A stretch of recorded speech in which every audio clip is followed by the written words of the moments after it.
There was a story that lived in the shadows of the British press for years. A story the palace never confirmed. Never denied. A story about the most famous married couple on earth choosing to live miles apart.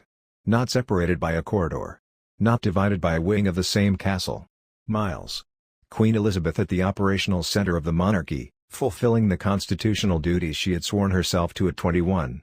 And Prince Philip at a modest, timber-beamed farmhouse on the edge of the Sandringham estate in Norfolk, windows facing the sea, staff without uniforms, walls hung with his own paintings.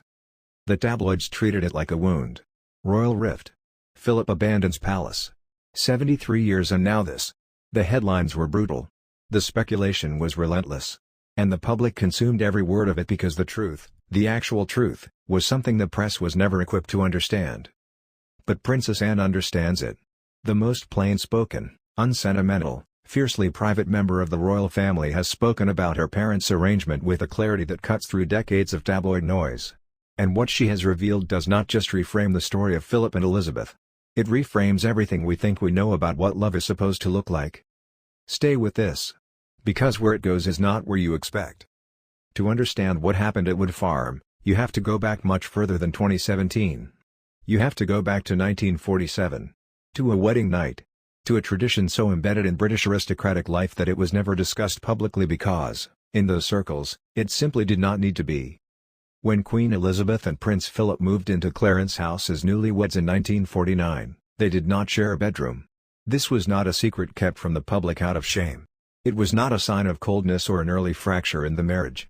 It was, in the world they inhabited, completely unremarkable. Lady Pamela Hicks, Philip's own cousin and one of the Queen's ladies-in-waiting, explained this in her biography with striking directness. She described a long-standing upper-class British custom of maintaining separate sleeping quarters, not as a rejection of intimacy, but as a deliberate preservation of it. The reasoning was practical and elegant in equal measure. You protect your rest. You honor each other's space. But when tenderness draws you together, the choice is entirely yours. And that choice, she explained, becomes the intimacy itself. Pause on that. The choice becomes the intimacy. Two people who are never compelled toward each other, only ever drawn. That is not a cold marriage. That is not a distant one. That is a partnership built on a level of mutual respect that most relationships, frankly, never reach. Their bedrooms at Clarence House were adjacent. Connected by doors. They could be together any time either of them wanted. The architecture allowed closeness. It simply did not demand it. And this principle traveled with them everywhere they ever lived. Buckingham Palace, Windsor Castle, Balmoral, Sandringham, every royal residence across 73 years of marriage carried the same quiet arrangement. Connecting rooms. Adjacent spaces. Togetherness by choice, never by obligation. So in 2017, when Philip retired and moved to Wood Farm, he was not doing something new. He was extending a philosophy that had governed their marriage since its very first days. He was not leaving Elizabeth. He was honoring the same logic they had always lived by, that love does not require constant proximity to remain whole.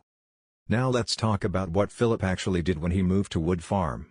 Because this is the part the tabloids completely missed. Wood Farm sits on the Sandringham estate in Norfolk. Those who know it describe it as a comfortable, open-beamed cottage, roughly 2 miles from the main Sandringham house, with views stretching out toward the sea. By any ordinary standard, it is a pleasant rural home.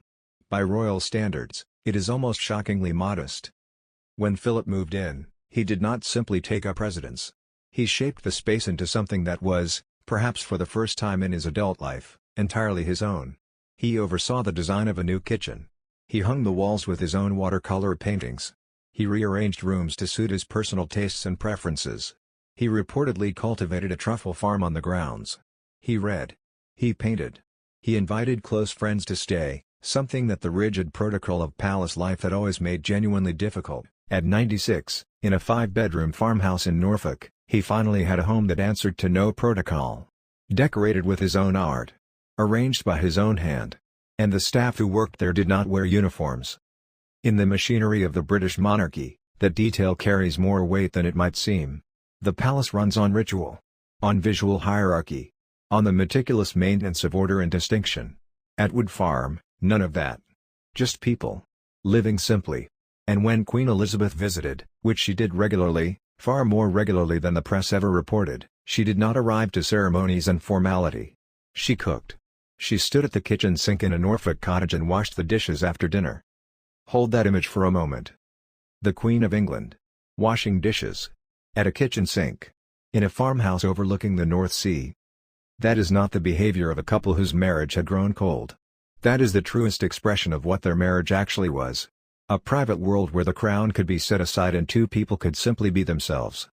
Princess Anne has been direct about what she wants the public to understand. Her mother did not have a job in any ordinary sense. The role of sovereign was constitutional in the most literal meaning of that word. The machinery of the British state required Elizabeth's physical presence, her weekly audiences with the Prime Minister, her investitures, her state banquets, her diplomatic duties, the unbreakable rhythm of royal obligation that she had committed to publicly at the age of 21 and never once abandoned. Her duty had no weekends. It had no retirement date. It simply continued. Her father, Anne has made clear, had earned something different. He had earned the right to exhale. And Elizabeth did not merely tolerate that. She supported it actively. She encouraged it.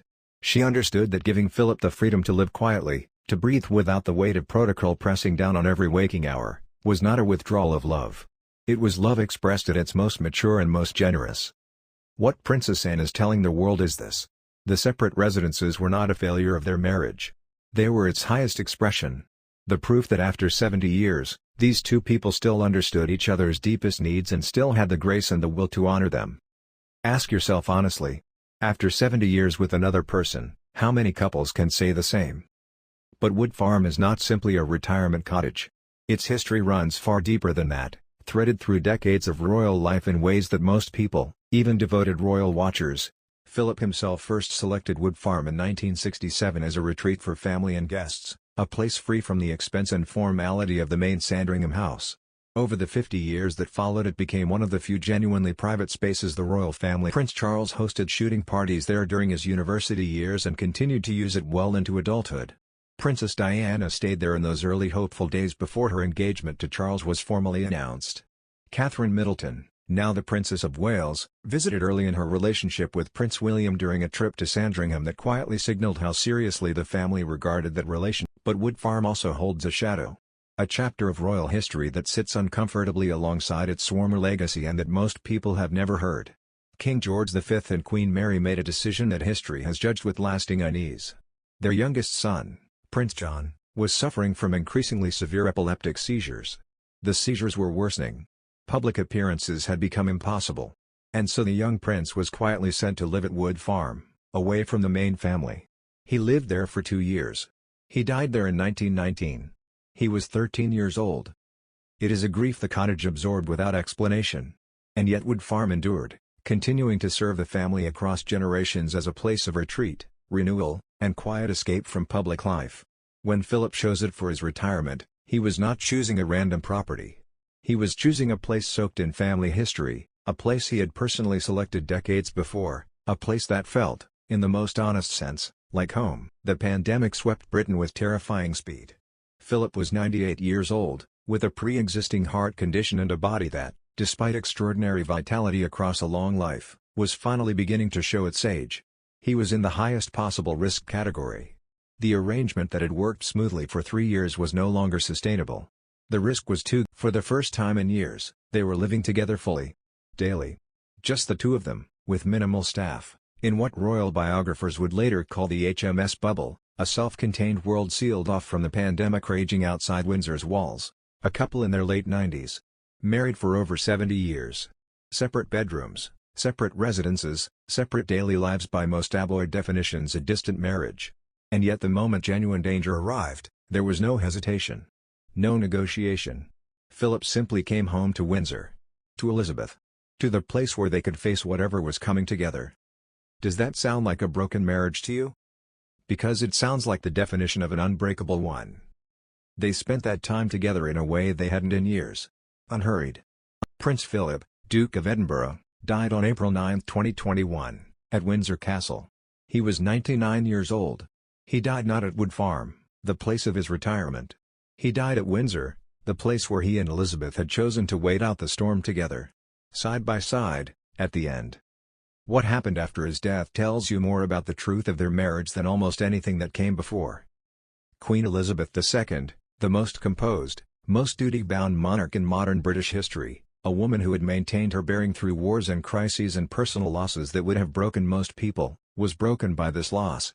Not publicly. Never publicly. But in the small, private ways that those who knew her could see clearly. And where did she go? Wood Farm. In the months following Philip's death, Elizabeth returned to the cottage again and again. She flew by helicopter to Sandringham and chose to stay not at the main house but at Wood Farm itself. Philip's cottage. Philip's space. His watercolor paintings still on the walls. The kitchen he had designed exactly as he had left it. She returned around the anniversary of her father King George VI's death on February the 6th, a date that had always carried immense personal weight, marking the moment in 1952 when she had become queen and Philip had become consort, the moment when the entire shape of their shared life had been determined. She was not visiting despite the memories. She was visiting because of them. Think about what it means to return to the place where the person you loved was happiest. To sit in rooms they arranged. To be surrounded by art they created. To stand in the kitchen where you once cooked simple meals together and washed up side by side while the Norfolk wind came off the sea. That is not the behavior of someone who lived apart because the marriage had grown cold.